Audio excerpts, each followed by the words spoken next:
주를 바라는 자는 수치를 당하지 않는다. 주를 바라는 자는 수치를 당하지 않는다라는 제목으로 말씀 전하겠습니다. 시편 25편을 형식적인 측면에서 살펴보면 22개의 알파벳 형식으로 짜여진 개인 애가시로 분류할 수가 있습니다.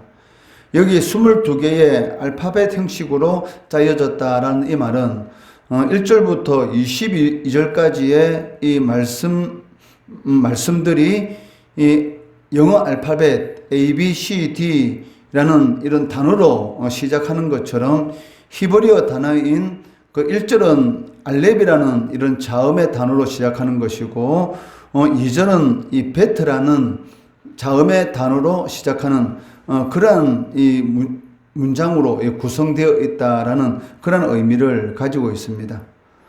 이러한 시편 25편의 이 내용을 간단히 살펴보면 그 세 부분으로 나누어 살펴볼 수가 있습니다.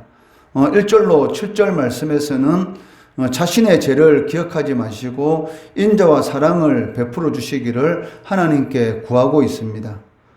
그리고 8절로 14절 말씀에서는 주를 경외하는 인생은 반드시 복을 받게 될 것이다 라고 말씀하고 있고 15절로 22절 말씀에서는 자신은 오직 하나님만을 의지하고 있다라는 것을 고백하면서 시편을 마무리하고 있습니다. 1절 말씀에서 시편 기자는 자신의 영혼이 주를 우러러 본다라고 말씀합니다. 이는 하나님께 자신이 기도를 드린다라는 그런 의미를 가지고 있는데 이것은 그 일반적인 기도를 하나님께 드린다는 것이 아니고 간절히 하나님께 기도하고 있다라는 그런 의미를 가지고 있습니다. 이처럼 시편 기자가 간절히 기도하는 것은 주를 바라는 자들은 수치를 당하지 않기 때문입니다. 3절 말씀해 보시면 주를 바라는 자는 수치를 당하지 아니하려니와 까닭 없이 속이는 자들은 수치를 당하리이다 라고 말씀하고 있습니다.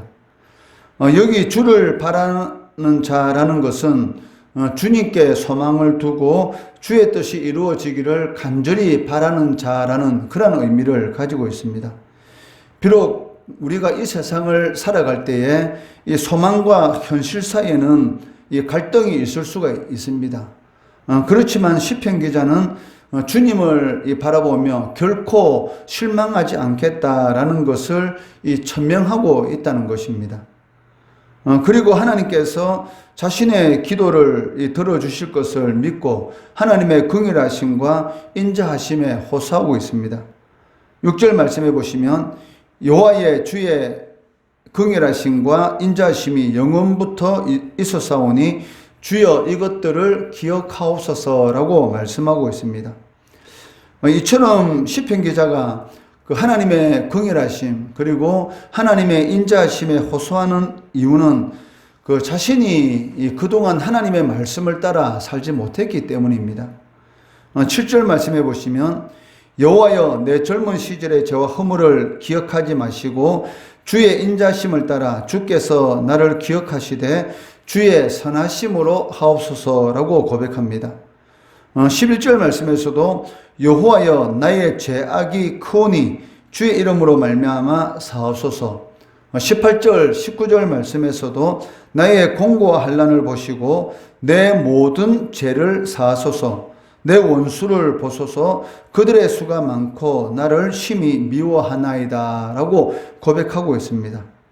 이처럼 시편 기자는 자신이 당하고 있는 이 공고함과 환난이 자신의 죄와 관련이 있다라는 것을 고백하고 있다는 것입니다. 이처럼 시편 기자가 이 공고와 환난 가운데서 자신의 죄를 고백하고 회개하는 그 이유가 무엇이겠습니까? 그것은 이 죄 문제가 해결되지 않으면 하나님께서는 우리의 기도를 듣지 않으시기 때문입니다.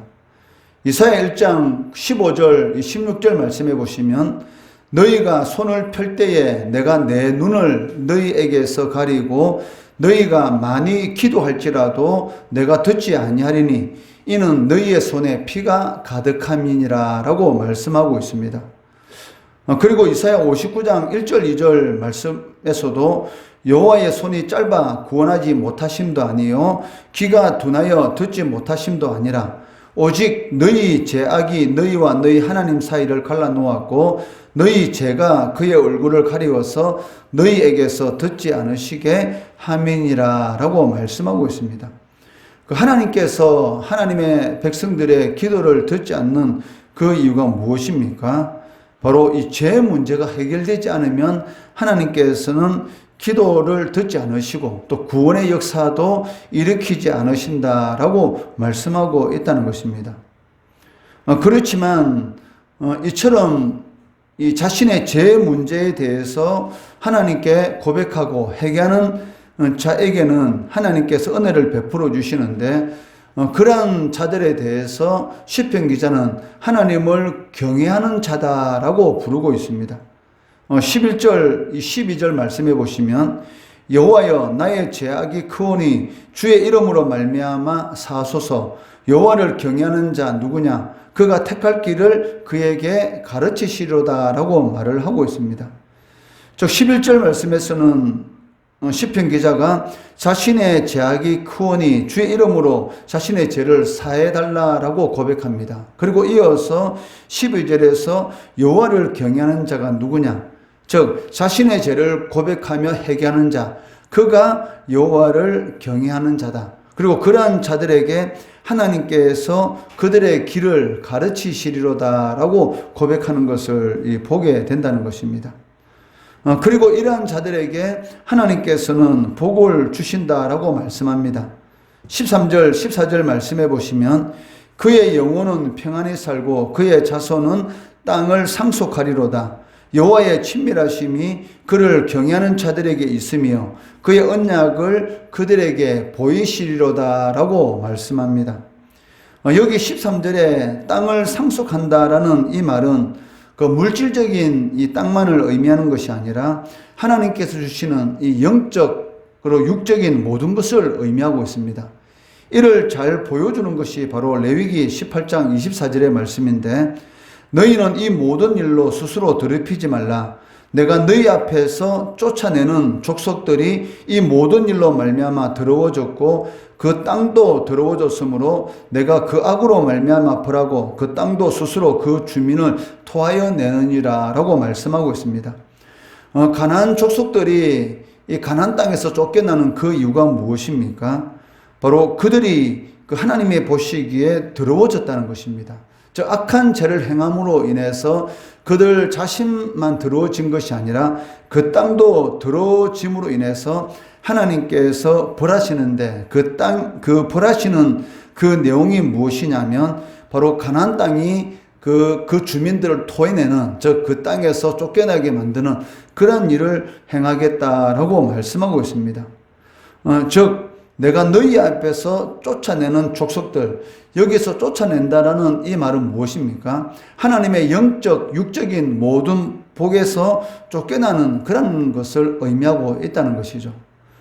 그렇기 때문에 그 하나님께서 이 땅을 상속해 주신다.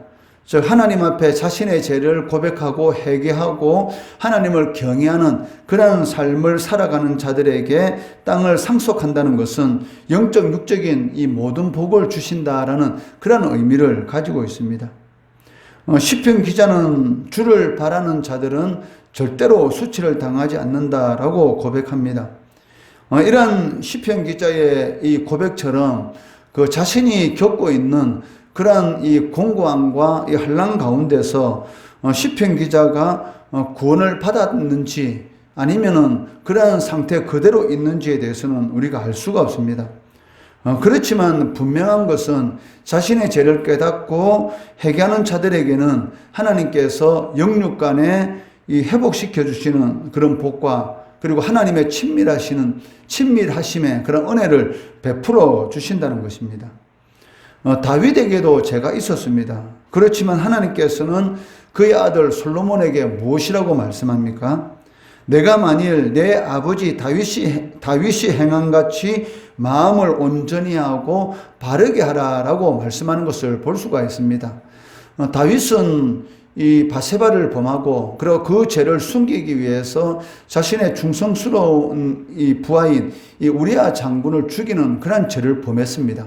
그런데도 불구하고 이 다윗의 아들 솔로몬에게 하나님께서 내가 만일 내 아버지 다윗이 행한 같이 마음을 온전히 하고 바르게 하라라고 이렇게 말씀하고 있습니다. 그 이유가 무엇이냐면 다윗이 순간적으로 이 사단의 미혹에 빠져서 그러한 죄를 저질렀지만 회개하고 돌이키고 그리고 하나님을 경외하는 그러한 삶을 살아갔기 때문에 하나님께서 이 다윗에게 이 하나님의 친밀하심의 그런 은혜가 그 일생 동안 풍성하게 그 임하게 하신 것을 볼 수가 있다는 것입니다. 그렇기 때문에 그 주님을 바라는 자들, 비록 죄를 지었다 할지라도 그 죄에 대해서 하나님 앞에 고백하고 회개하고 또 하나님을 경외하는, 즉 주님을 바라는 그런 삶을 살아가게 되면 주님께서를 수친을 당하지 않는 은혜, 그리고 하나님의 친밀하심의 은혜, 그리고 영육 간의 그 강건한 그런 은혜를 이렇게 누리도록 해주신다라고 말씀하고 있습니다. 오늘 이 25편의 이 제목처럼 주님을 이 바람으로 인해서 수치를 당하지 않는 그러한 삶을 살아가시는 우리 성도 되시기를 주의 이름으로 축원합니다.